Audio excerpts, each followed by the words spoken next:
Hello बच्चों, good evening. कैसे हो? आई होप आप सब अच्छे होंगे। कक्षा 10 विज्ञान की कक्षा में आपका स्वागत है। पिछली कक्षाओं में हमने शुरू किया था अपवर्तन। पिछली कक्षा में हम लोग अपवर्तन पढ़ रहे थे। तो हमने पढ़ा था कि जब प्रकाश किरण कोई एक माध्यम से चल के दूसरे माध्यम में प्रवेश करती है तो उसको जिस दिशा में जाना होता है वो उस दिशा से क्या हो जाती है, विचलित हो जाती है। या तो ऐसे निकल जाती है या फिर कुछ दूसरी दिशा में चली जाती है।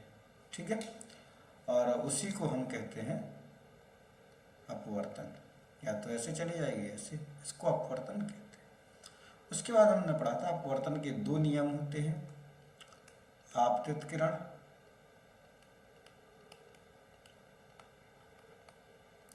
अपवर्तित किरण और अभिलंब। तीनों कहाँ होते हैं? एक ही तल में होते हैं। कहाँ होते हैं? एक ही तल में होते हैं। ठीक है, और उसके बाद जो अगला नियम कहता है, दूसरा नियम कहता है कि साइन आई आपतन कोण की ज्या और अपवर्तन कोण की ज्या का अनुपात क्या होता है? कांस्टेंट होता है। क्या होता है? कांस्टेंट, नियतांक होता है, नियत रहता है। ठीक, तो यहाँ तक हम लोग पढ़ चुके थे कि अपवर्तन क्या है और अपवर्तन के नियम बेसिकली क्या होते हैं। तो जो हमने पढ़ा था कि sine I upon sine R बराबर क्या होता है? कांस्टेंट। तो इसको एक नया नाम दिया जाता है जिसको कहते हैं अपवर्तनांक। क्या कहते हैं? अपवर्तनांक, रिफ्रैक्टिव इंडेक्स। ठीक है, तो आज का हमारा टॉपिक होने वाला है अपवर्तनांक, रिफ्रैक्टिव इंडेक्स। अपवर्तनांक क्या है, कैसे कैलकुलेट करते हैं, कैसे इस पे न्यूमेरिकल क्वेश्चंस बन सकते हैं, वो सब हम लोग डिस्कस करने वाले हैं आज के टॉपिक में। क्लियर बात? कोई डाउट यदि प्रीवियस क्लास का हो तो पहले उस डाउट को पूछ लीजिए, फिर आगे बढ़ते हैं। ठीक है, तो चलिए शुरू करते हैं आज का टॉपिक। तो अपवर्तनांक, अपवर्तनांक का मतलब होता है प्रकाशिक घनत्व, किसी भी माध्यम का ऑप्टिकल डेंसिटी, प्रकाशिक घनत्व। अपवर्तनांक का मतलब क्या है? किसी माध्यम की ऑप्टिकल डेंसिटी, प्रकाशिक घनत्व। अपवर्तनांक किसी माध्यम का वह गुण है जो बताता है कि माध्यम में प्रकाश की चाल कितनी धीमी हो रही है या कितनी तेज हो रही है। ठीक है, यानी कि बेसिकली अपवर्तनांक क्या बताता है, रिफ्रैक्टिव इंडेक्स क्या बताता है? माध्यम में प्रकाश की चाल।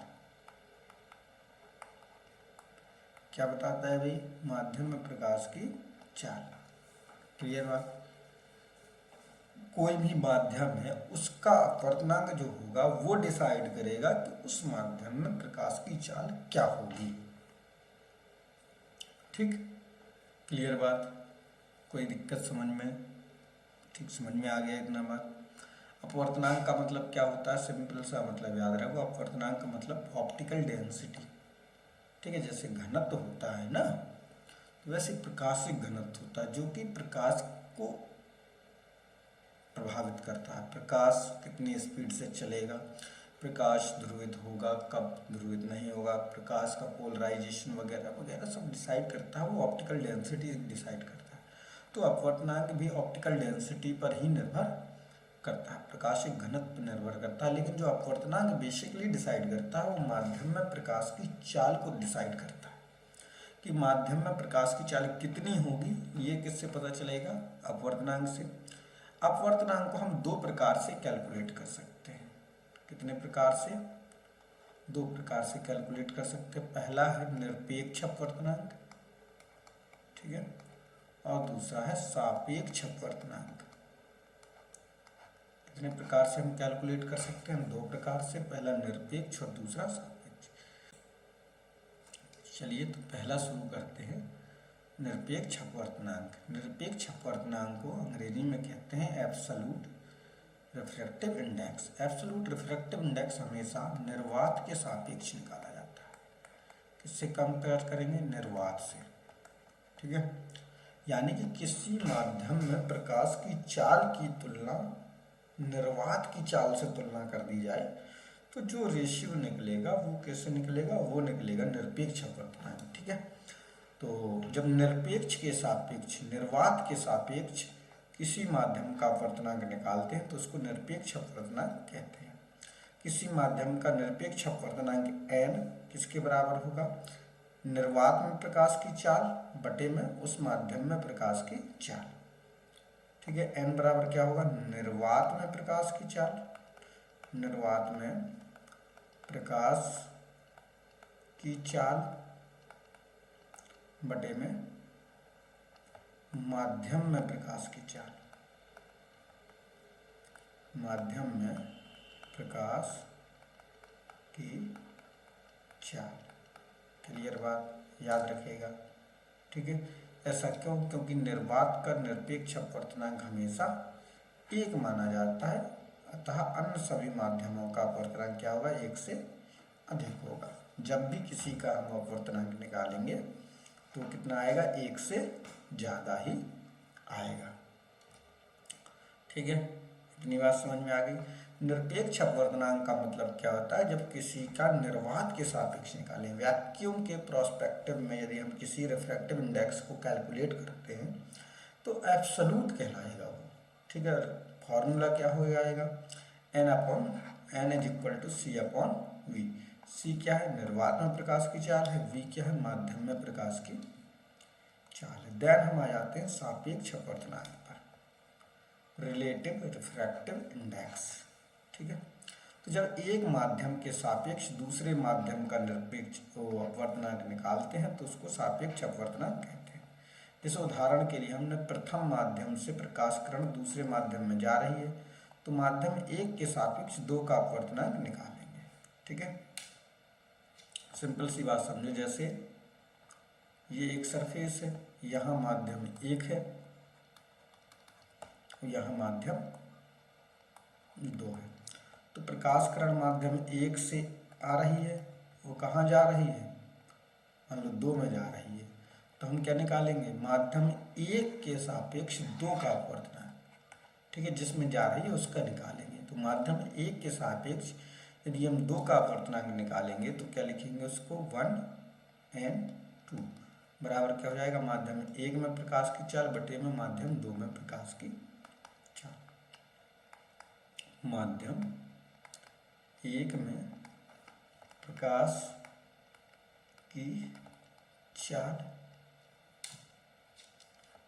बटे माध्यम दो में प्रकाश की चाल। ठीक है, कैलकुलेट कर लेंगे तो V1 क्या है? माध्यम एक में प्रकाश की चाल लिखा हुआ, V2 क्या है? माध्यम दो में प्रकाश की चाल।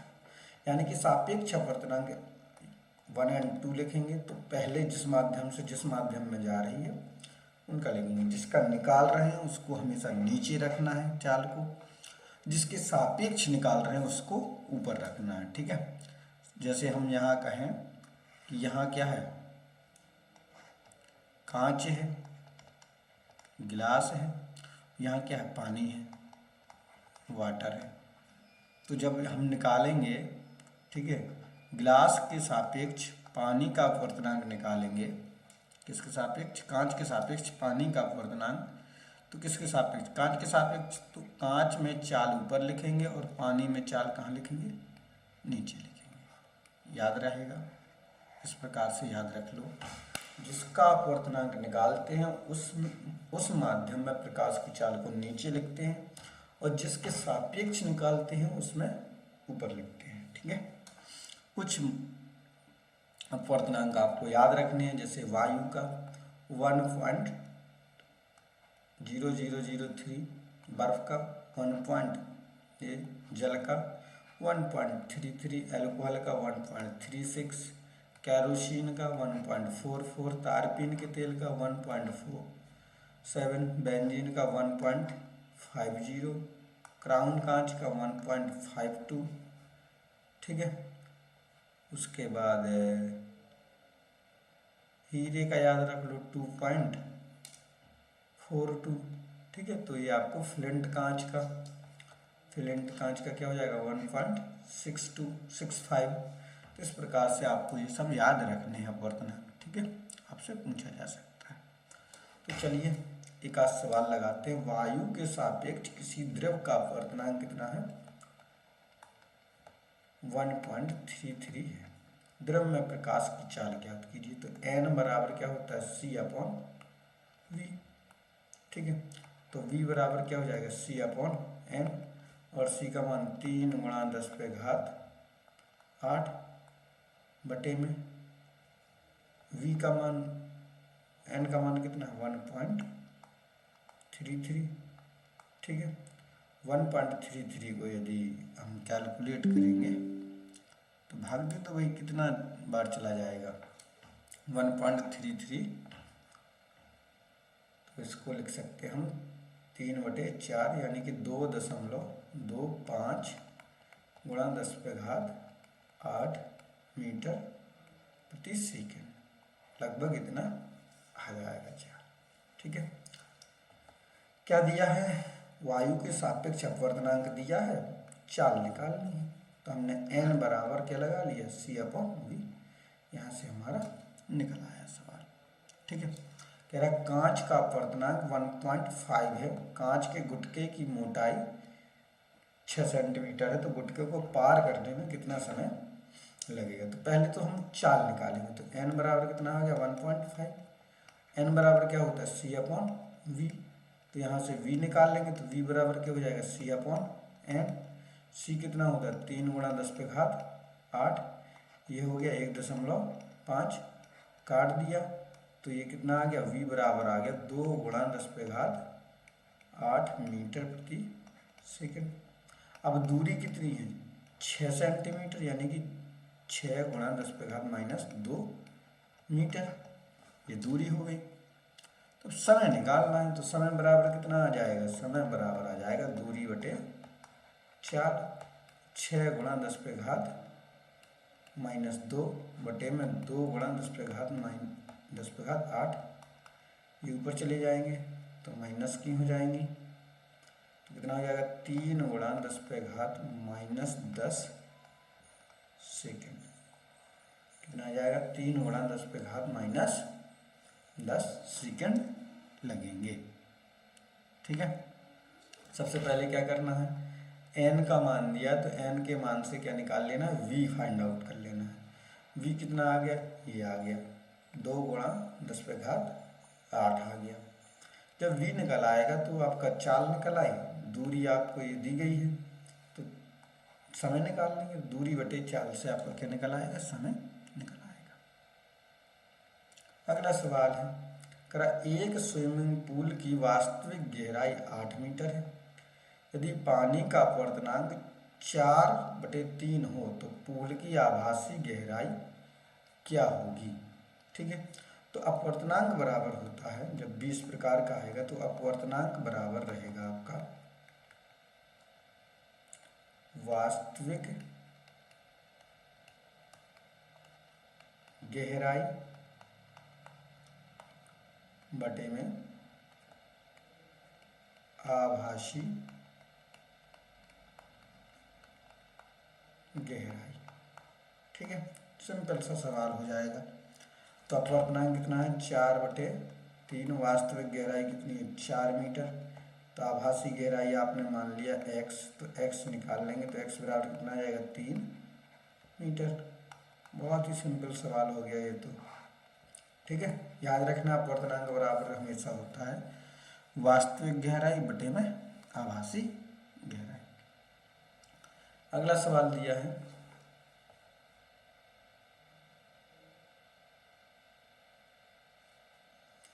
किसी एक कण का पृष्ठ पर 60 डिग्री का आपतन कोण है यदि माध्यम का अपवर्तनांक, ठीक है, यहाँ हम लिख ले रहे हैं √3 हो तो अपवर्तन कोण ज्ञात कीजिए।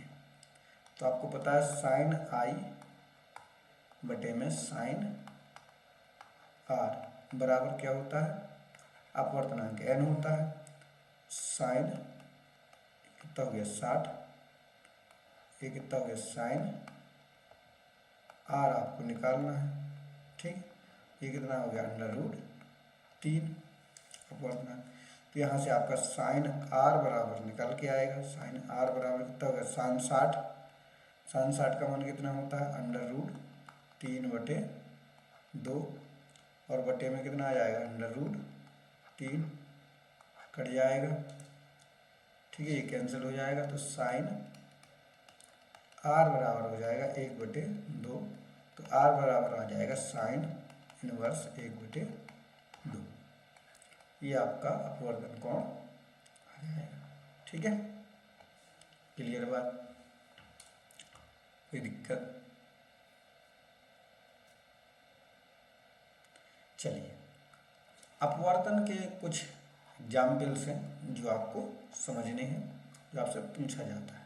जैसे पानी में डूबी हुई पेंसिल तिरछी क्यों दिखाई देती है, टेढ़ी क्यों दिखाई देती है, वो आपको याद रखना। जब कोई पेंसिल पानी में डुबोई जाती है तो वह पानी की सतह पर मुड़ी हुई या टूटी हुई प्रतीत होती है। ऐसा क्यों होता है? क्योंकि जब प्रकाश किरण जो होती है वो पानी से कहाँ की ओर जाती है, हवा की ओर, यानी कि सघन से विरल की ओर जाते हुए अभिलंब से दूर हट जाती है, और दूर हट जाती है तो वास्तविक स्थिति से थोड़ा तिरछी हुई दिखाई देती है, ठीक है। जैसे सपोज इस प्रकार से है, ठीक है, ये आपकी पेंसिल ऐसे रखी हुई थी, ठीक है, लेकिन जब आप यहाँ से इसको देखते हो तो ये पानी भरा हुआ है, तो ये पेंसिल आपको कुछ इस प्रकार से दिखाई देती है, इस प्रकार से दिखाई देती है, ठीक है। क्लियर बात? तो कुछ तिरछी आपको दिखाई देती है। दूसरा है आपका पानी के बर्तन की तली में पड़े हुए सिक्के का ऊपर उठाई देना, ऊपर दिखाई देना। तो यही बात सेम वहाँ पे भी है, ठीक है। क्यों दिखाई देता है? क्योंकि अपवर्तन के कारण। चित्र से भी आप समझ सकते हैं, ठीक है। आप ऐसे देख रहे हैं तो ये वास्तव में ये जो नोक है, ये प्रकाश किरण कहाँ से ऐसे आ रही थी, ऐसे आ रही है और फिर ये दूर हट जा रही है, लेकिन आँख को क्या लगेगा कि यहाँ से आ रहा है, तो आपका ये क्या होगा, तिरछा दिखाई देगा। वही सिक्के का भी सेम एक्सपेरिमेंट रहेगा कि प्रकाश किरण आपकी ऐसे आ रही है, ठीक है, ऐसे, लेकिन वो दिखाई कहाँ देगा, यहाँ दिखाई देगा, ठीक है। यानी कि सिंपल सा याद रखिएगा, हमेशा गहराई आपको क्या होगी, गहराई कम प्रतीत होगी, कम प्रतीत होगी, ठीक है। अपवर्तन के कारण जो भी आपके तालाब हैं, नदी है या गड्ढे हैं, इनकी गहराई आपको कम प्रतीत होती है। सिक्का ऊपर उठा हुआ दिखाई देता है, पेंसिल तिरछी दिखाई देती है, ये सब किसके उदाहरण है, अपवर्तन के उदाहरण हैं। तो नेक्स्ट क्लास में हम लोग पढ़ेंगे क्रांतिक कोण। अगला टॉपिक हमारा क्या होगा, क्रांतिक कोण और पूर्ण आंतरिक परावर्तन, पूर्ण आंतरिक परावर्तन, ठीक है। हम पढ़ेंगे क्रिटिकल एंगल और टोटल इंटरनल रिफ्लेक्शन। तो इसको पढ़ के आना है। मिलते हैं नेक्स्ट क्लास में, तब तक के लिए नमस्कार।